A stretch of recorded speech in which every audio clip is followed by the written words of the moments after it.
Hello and welcome to the ICISP, Illinois Consortium for International Studies and Programs, orientation for those faculty and professional staff that are taking part in the two-week exchange with our partners in Netherlands and Finland. So as you know, this is required for each participant to complete the session prior to the exchange program start date. We really hope to get this out a little bit sooner, but unfortunately had some delays. So here we are and ready to get started. So beginning, of course, as many of you probably already have, is with introductions. So it's very important to introduce yourself to your exchange partner. Tell them a little bit about yourself, your family. All they really know is what you put in the application. So it's really this point that you want to expound on that. Tell them about your interests and hobbies, professionally and personally. And that also helps the exchange partner, including yourself, be able to know what kind of events, cultural events, community events to book during your stay, and for you to know to book during their stay. So it's important to ask where your partner is from, learn a little bit more about the town, city, what its industry is like, what the town is like, and also maybe even some of the history of the school as well, where they're working. A lot of them have connections back to World War II and different historical moments, so it's important to know those things before visiting. And then finally, it's also important to talk about if you've traveled abroad before and to share what things you liked and didn't like and vice versa, and places you appreciated and things you enjoyed doing. So to kind of help give a sense of who you are and what you would enjoy and get the most value out of this visit, both professionally and culturally. Next is the agenda. So before our visitors from Finland and Netherlands and China come, it's extremely important to come up with an agenda. And you want to do that not by yourself, but definitely with either staff in your office, with your ICISP, representative at your college, and looking at some sample agendas that have been emailed to you to get a sense of what's appropriate. Basically what I like to do is when I'm creating an agenda for a visiting staff member is I like to first off establish some important meetings that need to happen. One of those is a reception. You definitely want to host a reception for your visiting scholar to really introduce them to the school, introduce them to different staff members, and also give an opportunity for other faculty and other departments to come visit, make some connections. You never know where some common ground may lay, and it might be important for a visiting staff from a scholar from, say, from Amsterdam to possibly talk about criminal justice issues compared to the United States. And that's something that as a, say, a psychology staff member you might not have thought about, but it's a connection that they made, and you definitely want to explore those and fill your schedule as much as you can. So important to set up a college-wide reception. After that, you can also have smaller meet and greets with different departments, your own department, your own school, something more intimate and close-knit, and then also meet and greets in the community as well. But definitely want to do a college welcome. Another thing that's very important for sustainability of the program and for continued support is to try and set up maybe a luncheon or a coffee date with your chancellor or president, so they get a chance to meet them, get to know who they are, really appreciate the diversity that they're going to bring to your campus. Then if there's some other appropriate meetings, then I would go ahead and include those as well. But be cognizant of the fact that this is an outside visitor. They might not want to sit through, for lack of a better word, a boring staff meeting. So keep that in mind as well. What I like to do is pull up a Google Docs page and start putting in there some key events, and then invite other staff to let me know when they have other faculty and staff, they have events going on campus around the community. They want to add those as well. And if there's any time left over, then we'll open that up to really the whole entire faculty community and say, hey, do you want them to come stop by your classroom? These are some times we have available. And we really run it first come, first serve. And then finally, we like to put in there some downtime as well.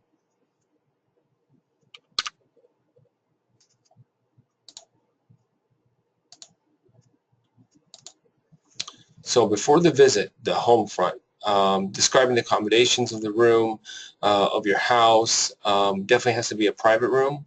Make sure you have laundry access, computer access, Wi-Fi, and that's something you're going to want to give them when they arrive. Of course, we do that same thing at the college. We get them off campus or outside individual access to our computers, our computer lab, and a guest password for our Wi-Fi. It's always important to discuss any needs regarding accommodations and diet. So maybe an allergy to feather pillows, or in diet can be gluten-free. It could be like a casein diet, or it could be a vegan or vegetarian.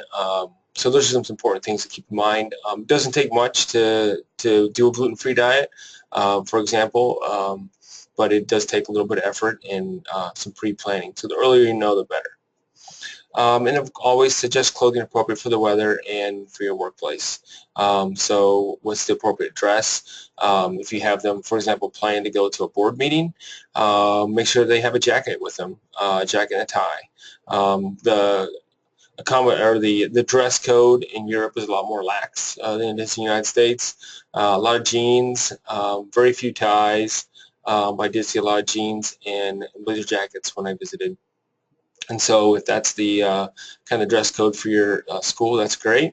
But keep in mind that you want them to feel comfortable if they do go to a meeting with the chancellor, or to a board meeting, or to maybe a gala. They want to be properly dressed, and you don't have to scramble that way, in the last minute trying to find a last minute tux or a last minute suit to put together.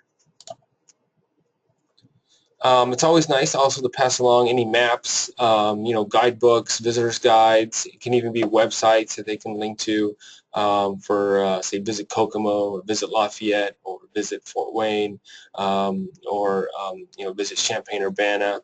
We all have visitor centers for our communities, and those are great resources to link to. And of course, at the same time, always learning something about your visiting scholar's country as well. So before the visit in your workplace, important to prepare a schedule, like we mentioned.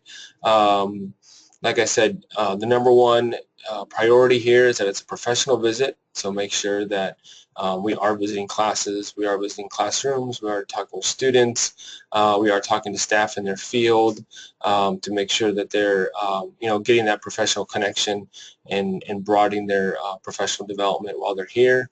Also, it's really nice to visit industry in their field as well. Connections that you or your college has, I'm sure can be easily arranged. So like we said, the welcome reception, campus tour, we talked about meals of college leadership, and then it's always nice to give an opportunity for your visiting scholar to give a presentation to maybe your cabinet level. We have what's called an administrative cabinet, so it's all the directors on up, and basically anyone who supervises an area, and we usually have them give a presentation there or at our board meeting for that month.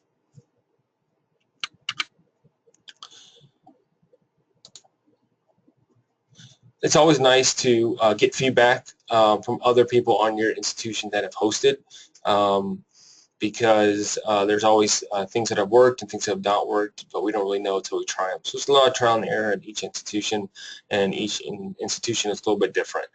So sometimes the schedule can be too packed, sometimes it can be too loose. So we definitely want to do our best to kind of hit that middle ground.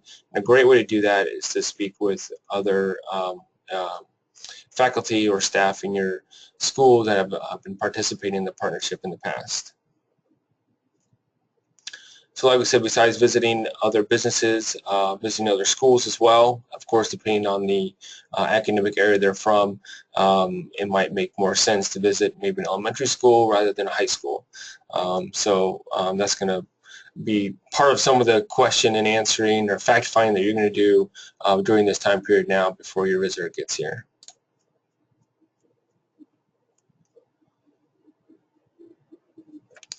Oh, so like we said, we want to first put on the schedule some classes that you have control over or your school has control over, talking with your colleagues, and get those on the schedule right away, along with the opening meetings and meetings with leadership. And then I would encourage you to open that up to other colleagues throughout the institution. They don't always have to speak when they come in. They can also observe. Maybe it's a lab. Maybe they just want to see how the teaching is done in a lab setting, for example. So it could be observing, or it could be a guest speaker where you've prearranged a topic for them to come speak about. And if you have done that, I would definitely let your partner know now so they can bring appropriate PowerPoint slides or props or whatever they need to do the job that they wanted to do when it comes to being a guest lecturer. It's always important to schedule free time. Remember that although they are out of class, they're still working, just like you will be when you're visiting. You know, there's still emails coming in, and they still have responsibilities to take care of. Some of them are in charge of study abroad programs themselves, and so if they have students in other countries, and issues always come up, as you know, and so it was important that they're able to take care of those issues right away and efficiently. We always like to give our visiting scholars an office, a dedicated office on campus, not just a desk in the adjunct lounge, but actually an office that they can leave their stuff in, give them a key, they can lock it up, and we also make sure they have an ID badge so they can freely get to different parts of the campus with that security badge.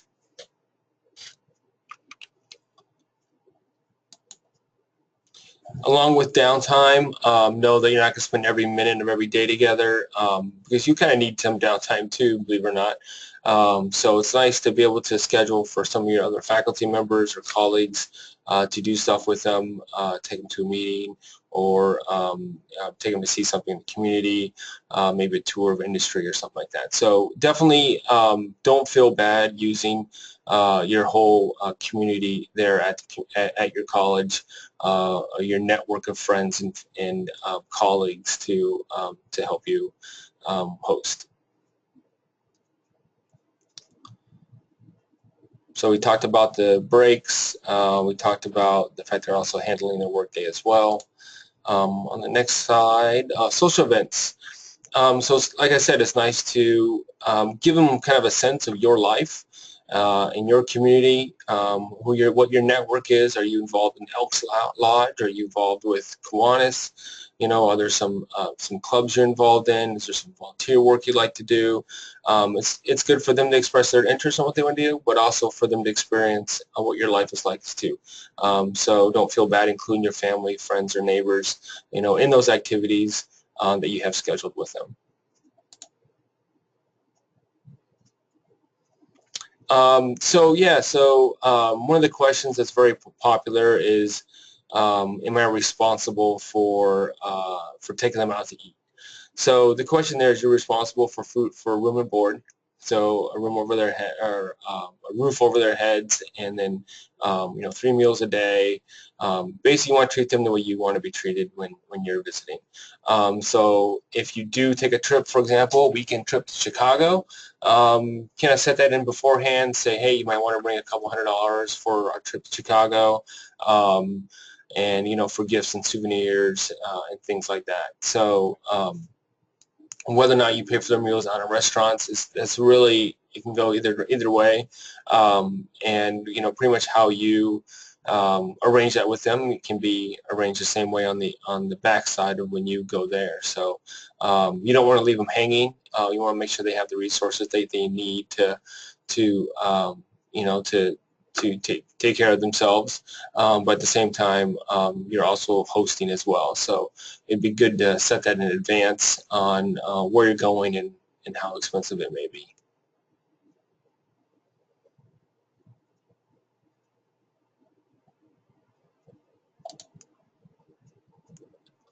So once you have that schedule put together, like I said, I like to use Google Docs. to put that together because I can share it with other faculty, share it with other community leaders, share it with my wife, share it with your spouse, and say, hey, what do you think? How does this look? And it's always good to get feedback on where we need more break time or travel time or other ideas of events that may be going on at the college or in the community. So let as many people know what you're doing and how you're doing it, and their suggestions can only help. And finally, send your schedule to your partner and also to your ICISP representative so they can have feedback as well, and also know where they can help you. So if it comes to a point where, hey, I can't get back to pick up my visiting scholar to get them over to this event because my meeting went long, you can call your ICISP representative or maybe another colleague and say, hey, remember I sent you that schedule? Can you make sure they get to this meeting on time? I won't be able to make it. So it's always good to have a backup plan and to have multiple people you can depend on to help you fulfill that schedule. So during the visit, so at the airport, yes, you are responsible for picking them up at the airport. Get their flight arrangements directly from your partner, and periodically check in with them and check in with the airlines to make sure that everything's arriving on time. It's great to give them a little bit of a tour of your home, a bit of an orientation, so to speak, when they arrive at your home, and the same thing, of course, a tour when they arrive on your campus.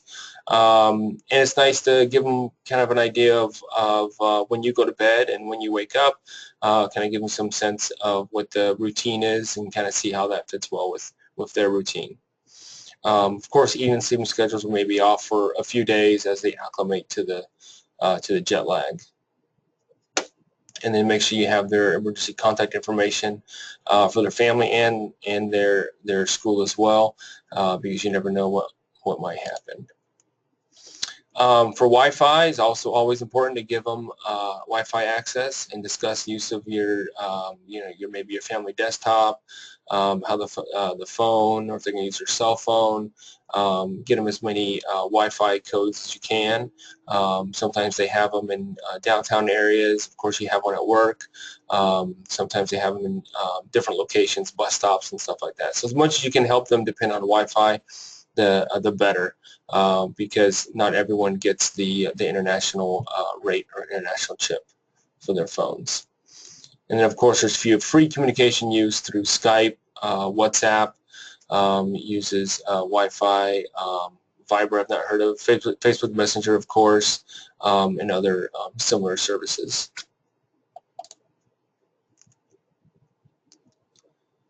It is typical to present your visiting scholar with a gift, and these may come from different directions.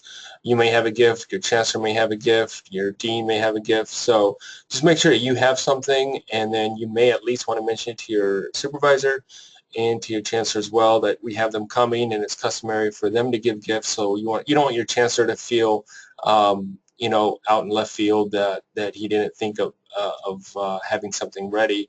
So it's always nice to get something together beforehand.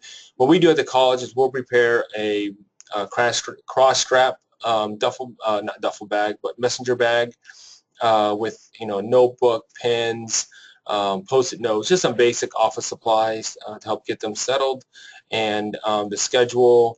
We'll also meet with them right away to fill out some, waiver forms and things like that. But it's nice to really give something that's useful and also something that at the same time may represent your local area.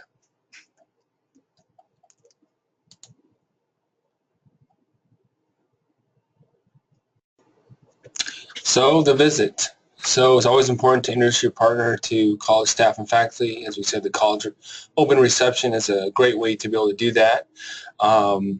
Arrange a tour of the campus if you're not going to give it yourself. A lot of times admission staff can be very helpful in that area, or if you have a student ambassador program on your campus. Provide access to facilities. So we always get our visiting scholars an adjunct faculty badge. So it has their picture on it. It says adjunct faculty. Ivy Tech Community College. It's something for security to recognize them by. We also give them special access to certain centers, for example, the fitness center. We give them a fitness pass. We also give them access to the faculty lounge, which is great for them to be able to use between breaks. And that's pretty much a code that we give them to get into the faculty lounge. Also, we give them basically unlimited use of our cafe. So basically, they just tell them their name, and then they write down the amount of how much they spent, and then they bill my department at the end of the trip, which is really usually not very much at all. But it's nice for them to have access to it and not feel like they're always trying to come up with a few dollars here and there. So something nice that we can do while on campus, and we enjoy doing it. So that kind of pertains to the special facilities on your college. Access time to a computer. So we try to make it a rule that for visiting scholars, we give them empty office space. Really, it's important sometimes for them to be able to close the door. Maybe they're Skyping with a family member, or maybe taking care of a delicate situation. It's always very helpful for them to be able to close the door. And then we also give them the key so they can leave their valuables there while they're visiting classrooms and doing other things. So at the very least, you definitely want to give them a desk and a computer to be able to use while they're on campus. But if you can, at all means, give them a private office. So when you're creating the schedule, again, coffee breaks, access to your cafe, snacks, provide a bicycle if you can, maybe access to public transportation. Sometimes there's a city bus pass you can get them during their stay, or at least give them the map and how to use the bus system. Bicycles are definitely very important for those that are from Netherlands. Pretty much bicycling is the #1 form of transportation. We actually had a partner actually tell us that they could not pick up our faculty member at the airport because they did not own a car. They just had a bicycle. So we arranged for them to use a taxi, but that's how much they use bicycles. Finally, again, be clear about the expenses that you plan, trips you take them on, and what you think the expected cost would be. And remember that, above all, they're going to reciprocate as much of that as they can on your return visit. So basically, the golden rule: treat people as you want to be treated. Everything has to be expensive. Most of the things that are fun for a family to do are going to be fun for your visitor to do. So it can be like bike rides, hikes. Maybe it doesn't have to be a fancy Indianapolis Colts or Bears football game. It can be a local high school football game. Maybe even a junior high game. Farmers market, pumpkin carving, maybe shopping, and wine around various malls and different strip malls and things like that. Antique stores, things that you enjoy doing, they'll probably enjoy doing also. So definitely want to put in a lot of break time in there for them to get their own work done. Like I said, overall relax, enjoy the visit, not delegate, but use the resources of your colleagues to help bring them to meetings or to classrooms. That's also where the tour is important, so they know how to get around on their own. So you're not spending every minute of your day, in a sense, walking them around to different engagements.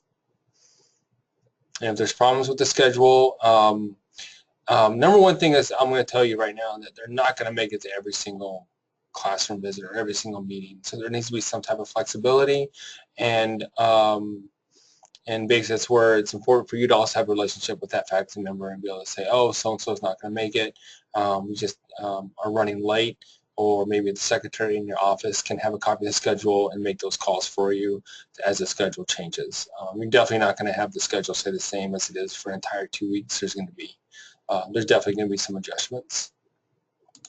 So on the return visit, for when you go to Netherlands or Finland, you want to learn as much as you can about your host country, guidebooks, learn some basic phrases. There's some links there, and I'll also include those in the email. Learn about their educational system. There's a PowerPoint actually included in the email as well that explains it pretty well and kind of lays it out in a diagram, which is also very helpful, at least for the Netherlands folks. Passports are important. Talk to your ICISP rep from your institution on how to get that set up and whether or not your college pays for the passport fee. You may or may not make your own arrangements. That's all based on your finance office and travel office and how they do that. Sometimes they like to book it themselves and they book the cheapest rate. Other times that you have more of a say in the time that you're leaving and coming back. But remember, that's up to your college. Avoid flying through Heathrow, and the main reason for that is that Heathrow is probably the worst airport in the entire world. I actually even missed a flight in Heathrow because they have it set up in such a way where you have to take a bus to every terminal, and if you don't know where you're going the first time, and then if you make a mistake, you're probably not gonna make your flight. So return visit, on the return visit, bring with you gifts from your marketing department, you know, pens. I would bring multiples of everything because you'll run into, you know, different faculty members, deans, community members, and if they offer you something, you definitely want to offer something back. And so whenever you go to a meeting, always bring a couple things in your bag with you, in your satchel, messenger bag, or your purse, just so that you're ready to be able to offer something in return. And then personal gifts for your partner and their family are also very nice, especially those that are from your local area. Going with local currency is available through your bank. They probably will need a week or two's notice, so make sure you contact your bank beforehand that you need euros or yen or whatever the case is. ATMs can give you cash. You want to make sure your card has a chip in it. Makes it more readily used in Europe. Especially if you're using it in retail stores. Avoid the currency exchanges, especially the ones at the airport. They pay a flat service fee, so regardless of how much you exchange, you're paying a flat service fee, and sometimes it's twice more expensive than it should be. Inform your health insurance company that you're traveling. There's also additional insurance that you can get that helps cover for unforeseen circumstances of being abroad. Inform your bank, credit card company so that they see foreign activity. You don't have your card discontinued. That would be really bad, especially if they can't reactivate it. And the exchange rates are there on the website below of this slide. So always keep an eye on that. Sometimes it's actually cheaper to travel, other times it's more expensive. So pack half as much as you think you'll need. You can always wash your clothes, and it's easier to pack less because that way you can bring back more in the form of gifts and souvenirs that you purchased. Electric adapters are key to be able to charge your laptop, you know, iPad, phone. You might even want to take multiple, so you can charge multiple devices at the same time, as opposed to having to rotate them through with one adapter. Take your contact information with you from your college and give this to your partner upon arrival or even beforehand through an email. Yeah, definitely you want to hydrate yourself as much as you can wherever you are, not just on your flight. Get as much sleep as you can, and you can get an international chip. I don't know if it depends really on how much you use your phone, how much you depend on it. Otherwise, you can use Wi-Fi for most connections, messages, WhatsApp, iMessage, Google Hangouts. They all work on Wi-Fi network. You can even talk on Skype and Hangouts as well. So I'll leave it up to you, and if you do need to get the international chip or pay additional for roaming, then that's something you do through your phone carrier.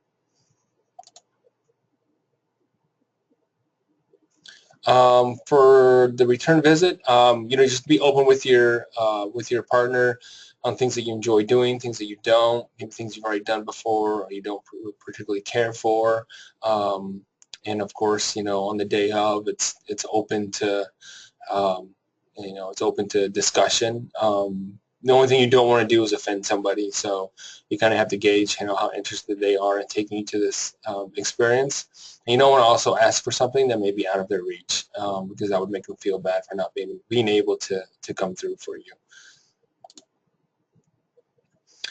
Just be mindful. I'm sure there's a ton of YouTube videos as well on you know, the living arrangements of those in other countries that you'll be visiting. Typically they're smaller, washing machines are smaller, ovens are smaller, everything's smaller. Everything's very efficient in how you use it, and so there's not as much space. If you go to Finland, you will find a lot of saunas. They seem to be everywhere. But just keep that in mind and respectful of the way that other people live. So in Europe, expect to get more exercise and less sleep. A lot of discussions on politics, especially American politics. Bring with you a PowerPoint presentation, and your marketing office or chancellor's office can help you prepare this. They probably want to have some type of input of what you're talking about. So I would let them give you some starter slides to get going, and you can add in more about your own personal department or school or students. So have that PowerPoint ready. I would also bring a lot of electronic catalogs, forms on programs that are offered, things like that. You can even put these on multiple USB drives or SD cards and bring them with you, and then you can pass them out to different faculty members or chancellors that you meet, to give them the information that you want, but without having to carry giant catalog books and things like that in your luggage. It's always great to keep a journal or a blog, that way you don't forget anything.